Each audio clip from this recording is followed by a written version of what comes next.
तुमच्या हक्काचा आवाज आजचा महाराष्ट्र। सिद्धेश्वर निंबोडी येथील ग्रामपंचायतीच्या वतीने महामानव भारतरत्न डॉक्टर बाबासाहेब आंबेडकर यांची जयंती मोठ्या उत्साहात साजरी करण्यात आली। दरवर्षी हा उत्सव मोठ्या गाजावाजात साजरा केला जातो, मात्र यावर्षी दिवंगत अजितदादा पवार यांच्या आकस्मिक निधनामुळे भीम अनुयायांनी संवेदनशीलतेचा परिचय देत जयंती अत्यंत साधेपणाने साजरी करण्याचा निर्णय घेतला। यावेळी ग्रामपंचायत कार्यालय आणि परिसरात महामानवाच्या प्रतिमेचे पूजन करून अभिवादन करण्यात आले। दिवंगत उपमुख्यमंत्री अजित पवार यांच्या दुर्घटनेमुळे कोणत्याही प्रकारचे वाद्य किंवा मिरवणूक न काढता केवळ वैचारिक अभिवादन करण्यावर भर देण्यात आला।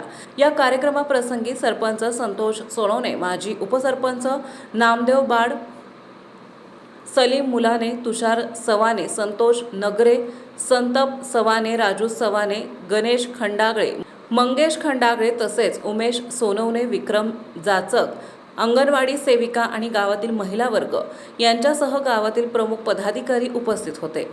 आजचा महाराष्ट्रासाठी प्रतिनिधी माधुरी सवाने, बारामती।